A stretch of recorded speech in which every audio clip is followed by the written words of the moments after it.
Oke, pertemuan Altim kali ini akan membahas mengenai enkapsulasi atau pembatasan akses dari beberapa komponen objek. Nah, di enkapsulasi ini ada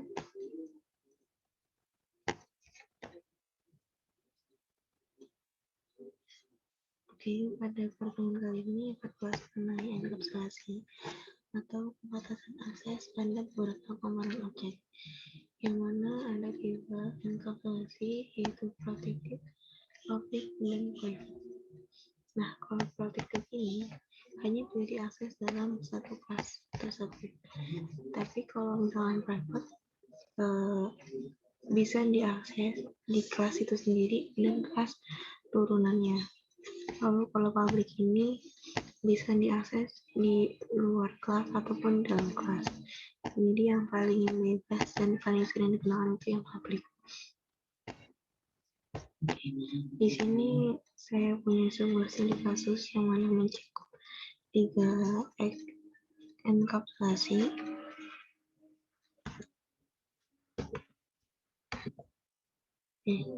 Pertama yaitu public jumlah roda sama dengan banyak, maksudnya banyak itu banyak jumlahnya.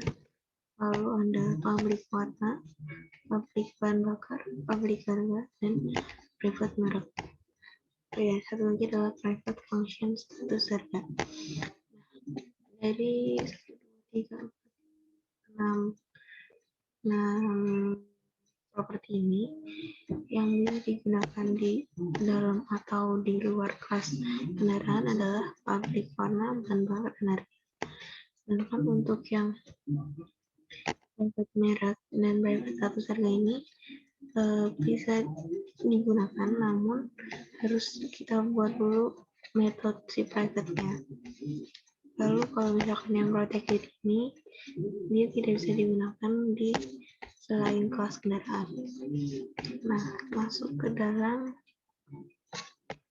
pembuatan metode private, itu ada function set merek. Ini merupakan sebuah variabel buat inisialisasi aja. Lalu yang private tadi kita buat metodenya. Setelah itu kita membuat constructor dari si X sama Y yang tadi kita pakai variabelnya buat metode. Nah, kita masukin di constructor sini.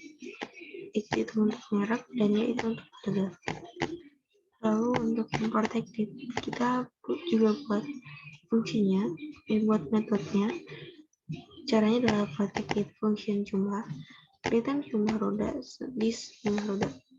Nah, lanjut di sini saya membuat 2 kelas turunan dari si kendaraan, yaitu ada kelas kereta api. Jadi di sini kan adalah kelas kereta api extends kendaraan, yang mana mempunyai satu properties, yaitu public jumlah gerbong. Nah, di public jumlah gerbong ini kita buat dulu nih si metode-metodenya. Lalu kita samakan set gerbong itu X. Jadi X ini karena variabel bisa digunakan di mana saja. Nah, setelah itu kita membuat instansasinya atau ini akan keluar nanti di webnya. Yang pertama adalah kita buat variabel namanya adalah kereta, yaitu new kereta api dengan nama keretanya adalah Argo Lau. Harganya adalah 1.14 juta. Lalu kita akan mengoutputkannya itu hanya merek dan harga. Merek, harga, dan jumlah. Nah, si merek ini diambil dari baca merek. Dia memang private, tapi karena sudah diberikan metode private, ini ada baca merek ini. Kan tadi kan kalau private itu hanya bisa diakses di kelas itu sendiri dan kelas turunannya. Sedangkan kelas kereta api adalah turunan dari si kendaraan. Jadi si baca merek ini bakalan kebaca nanti di outputnya. Begitu pula yang harga ini juga akan kebaca.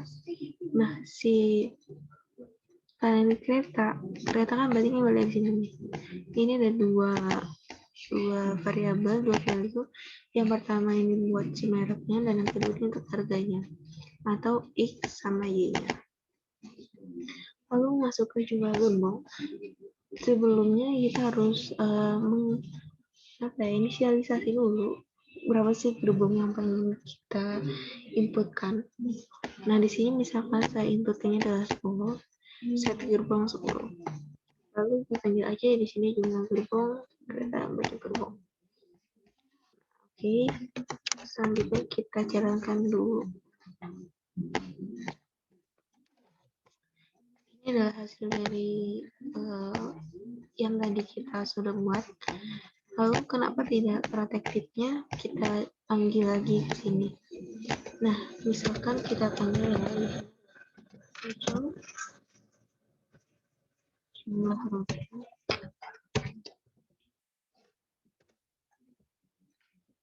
Ini jumlah rute.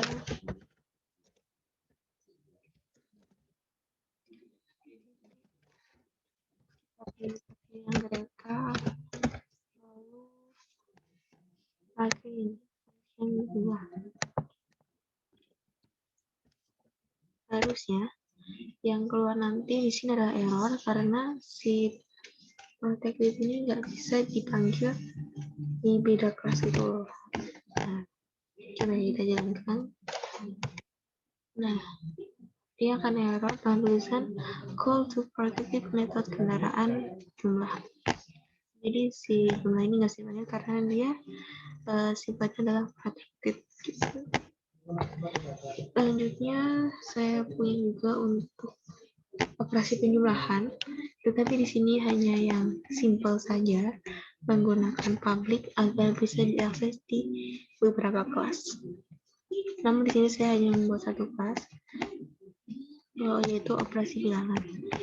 Lalu kita membuat constructor-nya dengan dengan variabel bilangan 1 dan bilangan 2. Bilangan 1 mewakili angka 1 dan bilangan 2 mewakili angka 2. Selanjutnya kita akan membuat metode membaca angka 1, angka 2, dan hasilnya. Yang pertama adalah baca angka pertama dibuat ke angka 1. Baca yang kedua, angka 2, dan penjumlahan. Di sini kita masukkan ke angka 1 dan di plus angka 2.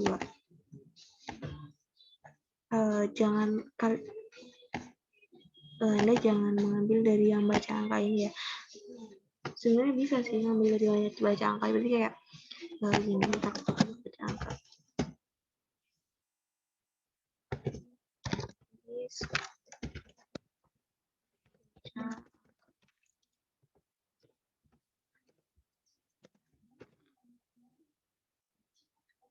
Nah, nanti kalau misalkan pakainya baca angka, tulisnya udah begini. Dis baca angka 1 plus dis baca angka 2. Tapi nanti hasilnya akan tetap sama. Lalu di sini ada men-setting properties.